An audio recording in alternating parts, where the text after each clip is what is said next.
Donald Trump oficialmente se retira das negociações para encerrar a guerra da Rússia contra a Ucrânia, pois sua reunião com o ditador Putin será no Alasca.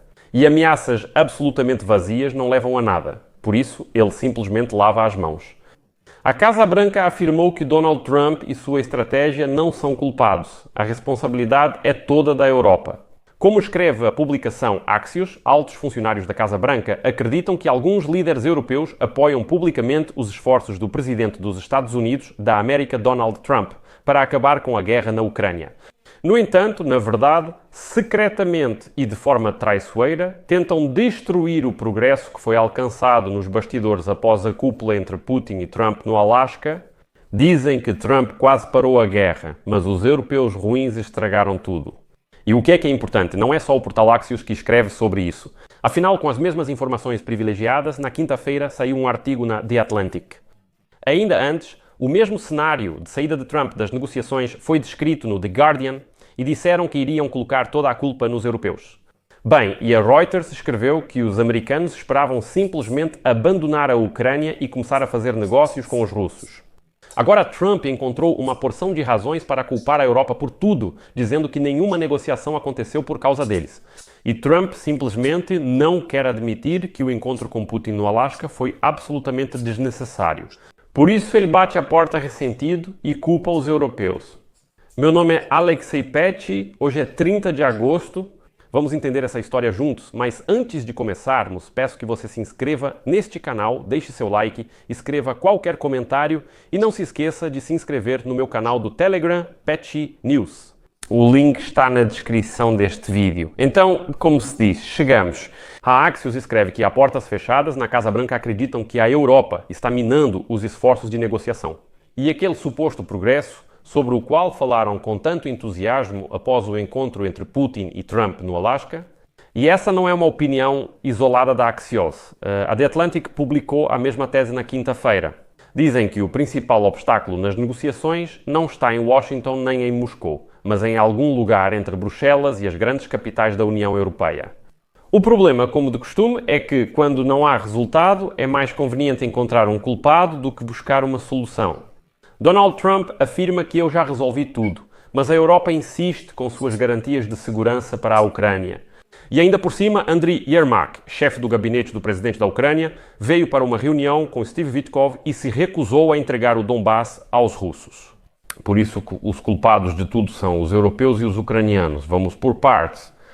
O quadro que o interlocutor da publicação Axios descreve é o seguinte: irritados com a falta de progresso, os assessores de Trump colocam toda a culpa nos europeus. A culpa deve recair sobre os aliados.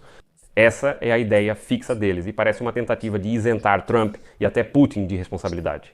As mesmas fontes afirmam que os líderes europeus estariam supostamente pressionando Kiev a fazer concessões territoriais irrealistas. E aqui vamos parar por um segundo. A Ucrânia, lembro, não faz concessões à Rússia. Kiev insiste consistentemente no cessar-fogo pela linha de frente atual, sem reconhecer a ocupação e sem referendos de presente, os chamados referendos para o Kremlin. E essa é uma posição, não alguma fantasia. E ela não surgiu ontem. Essa posição a Ucrânia transmite desde a época da campanha eleitoral de Donald Trump em 2024, quando ele gritava que acabaria com a guerra em 24 horas. E exatamente essa mesma ideia, mas com outra. O cessar-fogo e depois todo o resto foi transmitido pelo próprio Donald Trump ainda no início da primavera. Depois, na verdade, ele mudou de ideia, se encontrou com Putin e começou a falar de um jeito totalmente diferente. E depois ficou ainda mais interessante. Funcionários irritados da Casa Branca, segundo o Axios, perdem a paciência com europeus e apresentam exigências. Cortar todo o petróleo e gás russos e impor tarifas secundárias à Índia e China, como fizeram os Estados Unidos da América. Ou seja, os americanos estão dizendo aos europeus para atingirem o setor de energia russo. E aí já começa, sabe, uma espécie de ginástica lógica. A Reuters escreveu justamente esta semana que dentro de Washington estavam considerando, sim, atenção, considerando a possibilidade de retornar parte do fornecimento de energia russa para a Europa como um instrumento de pressão sobre os preços. Mas foi a Europa que adotou postura rígida e mantém o plano de rejeitar totalmente o gás russo em 2027. Mas, mais uma vez, agora os americanos afirmam que é a Europa que não quer abrir mão do gás russo. E são os próprios americanos que exigem a imposição de tarifas contra a Índia e a China, embora eles mesmos na prática não tenham feito isso. Quer um detalhe mais interessante? Os Estados Unidos da América não é que apoiem os ataques ucranianos à infraestrutura petrolífera russa, na verdade, é mais o contrário. Lembre-se da resposta de Donald Trump à carta de Viktor Orbán, quando Orbán reclamou que os ucranianos atacaram o oleoduto Druzhba. E Trump, de forma cautelosa, disse: "Estou muito zangado." No entanto, quando surgiram os resultados desses ataques às refinarias de petróleo na Rússia, autoridades americanas, na pessoa do embaixador dos Estados Unidos da América na OTAN, Matt Whitaker, de repente declararam que foram os Estados Unidos da América que ajudaram as Forças Armadas da Ucrânia a destruir com tanto sucesso as refinarias russas. Se você não sabia, acontece que, como declarou hoje Whitaker, são os americanos que dão aos ucranianos a capacidade de atacar tão longe.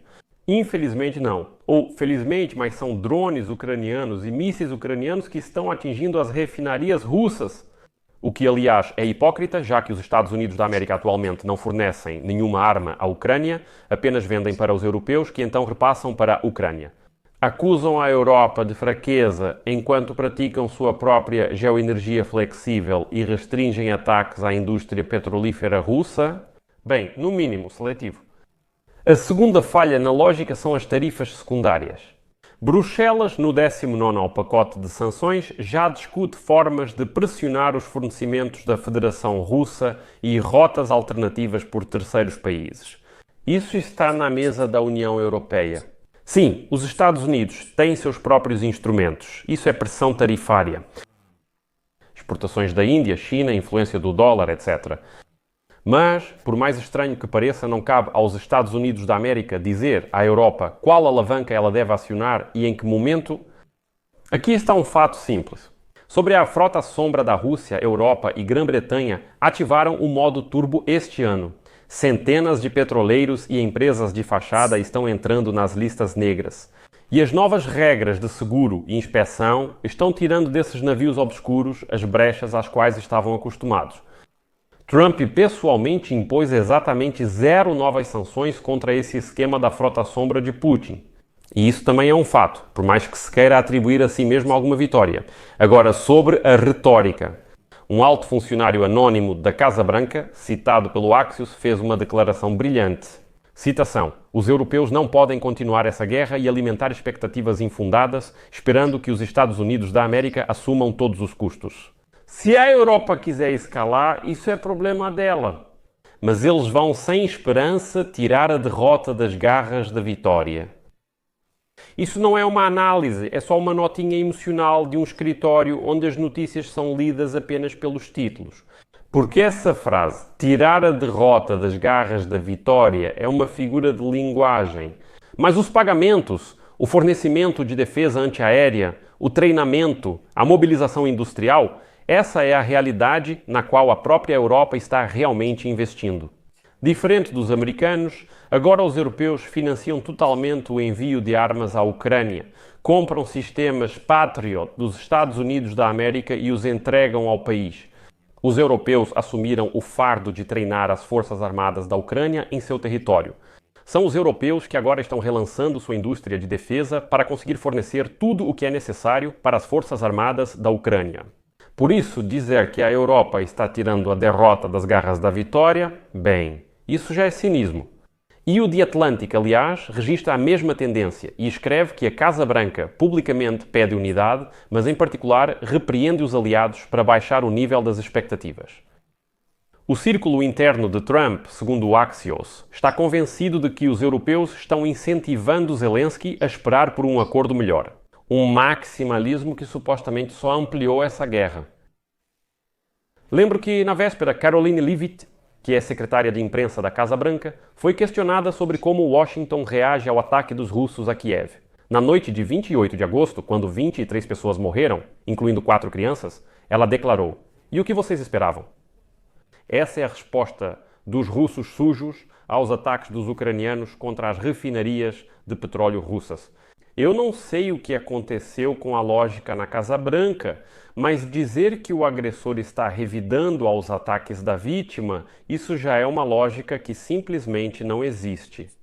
Quero perguntar de forma adulta: Quem passou um ano dizendo que os patriotas são para defesa e os mísseis de longo alcance servem para atacar a Rússia? Quem ficou meses discutindo se era permitido atacar alvos no território da Federação Russa e quem deixou o ritmo de fornecimento de armas cair? Era preciso determinação na linha de frente para sobreviver e expulsar rapidamente os russos. Quando a Casa Branca diz que nós pagamos mais do que todos, isso é verdade, sim, financeiramente falando. Quando faz parecer que todos os outros são preguiçosos, isso já é uma lenda conveniente para justificar Donald Trump. A posição americana nos vazamentos. Depois fica ainda mais honesto. Vamos sentar e observar, deixar que eles lutem um pouco e ver o que acontece depois. Sabe, soa bonito, se ignorarmos o número de ucranianos mortos. Mas o pacifismo não funciona simplesmente sentando e esperando. Trump disse que vai acabar com todas as guerras. Mas, se você só ficar sentado, não vai conseguir parar nada. Na semana passada, o The Guardian escreveu justamente sobre um cenário em que Trump está disposto a discutir o afastamento da diplomacia ativa, mantendo a venda de armas para Kiev. Aliás, esse talvez nem seja o pior cenário, certamente é melhor que forçar a Ucrânia a ceder. Mas a Casa Branca deveria dizer honestamente que não vai iniciar conversas sobre algum tipo de acordo histórico, enquanto Moscou continuar atacando cidades e enquanto o equilíbrio no campo de batalha não mudar. E assim, Trump, sabe, falou por um monte de coisas, né? Fez várias ameaças, colocou vários prazos e tudo mais, e não fez nada. Absolutamente nada. De fato, se você juntar todas as declarações do Trump e colocar de um lado da balança e do outro lado as ações, é zero, exatamente zero. Bem, se não for até um efeito negativo, considerando o encontro dele com o ditador Putin. Agora o Trump joga toda a culpa na Europa dizendo, olha, eu ameacei, claro, mas com o que ele ameaçou? Trump ameaçou com tarifas secundárias contra a Índia e a China, mas não impôs as tarifas. A culpa é da Europa. Trump deu ao Putin 10 dias para parar a guerra. Caso contrário, a tática da Casa Branca mudaria, haveria ações decisivas. Nada aconteceu. A Europa é a culpada. Resumindo, a culpa de tudo é da Europa. Aliás, foi Putin quem disse no Alasca que o importante era os europeus não romperem acordos com Trump. Agora Trump repete Putin. Sim, os europeus estragaram tudo. Mais um detalhe importante. O encontro entre Steve Witkoff, enviado especial de Trump, e Yermak, chefe do gabinete do presidente da Ucrânia, relatado pelo Axios, ocorreu sem progresso relevante. Me desculpe, mas que tipo de progresso eles esperavam lá? O que Witkoff convenceria Yermak a simplesmente entregar Donbass por causa de um belo comunicado à imprensa? E Kiev articula claramente sua posição há meses. Cessar fogo na linha de frente atual, garantias de segurança não só no papel, mas juridicamente estabelecidas, restauração da defesa antiaérea, pressão de sanções prolongada sobre a economia russa e controle rigoroso sobre esquemas de evasão. Isso não é um ultimato. É o conjunto mínimo necessário para que a pausa não se transforme na preparação de um novo ataque contra Kharkiv ou Odessa. Agora sobre energia como uma questão moral, em Washington gostam de fingir que foi lá que inventaram cortar o oxigênio do Kremlin. Voltando aos fatos, a Europa já caminha para 2027 sem gás e petróleo russos, eliminando fornecimentos por todas as rotas, de oleodutos a misturas cinzentas. Quando a União Europeia reduz o teto do preço do petróleo russo para 47,5 dólares por barril isso, sabe, não é uma postagem na rede social X como Trump gosta de fazer. Isso é um ato regulatório, respaldado por inspeções, seguradoras, portos e processos criminais, se necessário. E é exatamente por isso que Moscou está tão nervosa em montar aquela frota fantasma e porque esses navios estão sendo amplamente proibidos de atracar e fazer reparos nos portos europeus. É isso que impede, não as ameaças de Trump.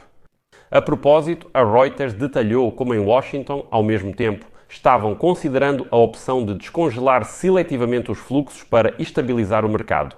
E isso, novamente, não torna a Europa fraca, isso a torna consistente. Se as sanções foram impostas, devem funcionar? Os americanos dizem, vamos relaxar um pouco, deixar Putin usar a frota sombra, estabilizar o mercado e depois fechar novamente. Assim, temporariamente, só por um tempo, deixa funcionar. Os Estados Unidos da América aqui se mostram sob uma luz muito ruim. Agora, sobre o truque favorito, quem exatamente entre os europeus está atrapalhando Donald Trump? Vamos entender isso. Nos vazamentos, diz-se que os britânicos e franceses são mais construtivos, enquanto os outros querem transferir os custos para os Estados Unidos da América. A questão é, digam os nomes, mostrem orçamentos, pacotes de armamentos e ritmo das entregas à Ucrânia. Quem são eles? Alemanha, Polónia, escandinavos, países bálticos. Quem dificulta vocês? Digam claramente, porque sem detalhes concretos. Isso parece muito com uma granada de fumaça jogada na sala, para que ninguém veja que, na verdade, não existe um acordo real com o Kremlin. Porque o Kremlin não tem interesse em acabar com a guerra sem receber bônus geopolíticos e Trump não pode oferecê-los. A Ucrânia não vai entregar seus territórios, por isso a culpa recai sobre os europeus. Diga especificamente quem. Bem, se realmente são os europeus que estão sabotando o acordo de paz, por que não sair e dizer publicamente: ouçam, os culpados são essas pessoas específicas, são elas que estão fazendo algo que impede a gente de fechar um acordo de paz. Caso contrário, é só uma cortina de fumaça. E, finalmente, a matriz moral, quando em citações anônimas, se ouve algo como: se a Europa quer escalar, isso é problema dela. Amigos, isso é uma tentativa de transferir a responsabilidade pelos ataques russos para a vítima. Prestem atenção. Funcionários americanos da Casa Branca da equipe de Donald Trump dizem que é a Europa que está escalando a guerra. Bem, ao que parece, a equipe de Trump tem certeza de que são os europeus que lançam centenas e centenas de Shaheeds contra as cidades ucranianas. Hoje, a Rússia mais uma vez lançou drones e mísseis, causando novas mortes. Americanos afirmam que europeus estão ampliando a guerra. Vamos sentar e observar. Como dizem os funcionários da Casa Branca, isso não é uma estratégia. É uma maneira de tirar de si a responsabilidade pelas expectativas fracassadas do chamado avanço após o encontro de Putin e Trump no Alasca. Agora vamos juntar tudo isso como uma breve conclusão. Existem 3 linhas. A primeira é a linha da mídia da Casa Branca. Publicamente, é claro, unidade com todo o Ocidente. Em privado, irritação e busca por culpados. É isso. Para que não pensem que isso são apenas teorias da conspiração. Tanto a Axios quanto a The Atlantic escrevem exatamente sobre isso e, além disso, concordam nas entonações e nos detalhes. A segunda linha é a linha europeia. Sanções, teto para o petróleo russo, rejeição dos hidrocarbonetos da Federação Russa em 1927, maior controle da frota clandestina, entre outros. Essa realidade é confirmada por relatórios e vazamentos que basicamente já estão se tornando públicos. A terceira é a linha ucraniana. Cessar fogo na linha de frente atual, sem legalização da ocupação, sem fantasias sobre quaisquer concessões voluntárias de territórios. Aqui tudo é consistente e não há nada de místico no fato de que Yermak não trouxe um avanço. A conclusão é simples e desagradável. Se algum progresso após o Alasca realmente existiu, ele foi sutil demais para sobreviver a um único ciclo semanal de notícias. A Europa é culpada por isso? Não, é claro que não. A culpa é da guerra, que o Kremlin não pretende terminar com base na realidade. Ou a Casa Branca admite honestamente que agora a aposta é em uma pressão longa e exaustiva, ou continua procurando justamente em Bruxelas um espelho útil para jogar toda a responsabilidade nele. No nosso lugar, a escolha é óbvia. Menos mitos sobre os europeus maus, mais apoio sistêmico à Ucrânia, ataques mais duros aos esquemas clandestinos. Nada dessa religião de vamos sentar e esperar. E assim que começarmos a agir dessa forma, sabe? O maldito progresso depois do Alasca, progresso entre aspas, vai deixar de ser um boato de corredor e vai virar uma linha no relatório. Sobre as fontes, mantenho-as no texto para mostrar que se várias escrevem sobre isso, já é verdade. A Axios cobre os bastidores da Casa Branca e negociações pós-Alasca, a The Atlantic critica a responsabilidade europeia e a Reuters aborda mudanças energéticas. Os americanos propõem suspender sanções aos russos, enquanto a União Europeia recusa até 2027 e os Estados Unidos da América oscilam sobre o gás. The Guardian relata que Trump pode sair da diplomacia, mas seguir apoiando a Ucrânia. Isso já é mais do que suficiente para não fingir que o problema está todo na Europa.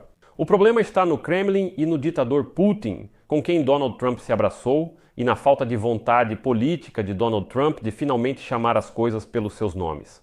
Vou colocar reticências aqui. Sua opinião, suas conclusões, escreva nos comentários abaixo deste episódio. Inscreva-se no canal, ative o sininho e não se esqueça de deixar o like. É isso, se cuidem, até mais.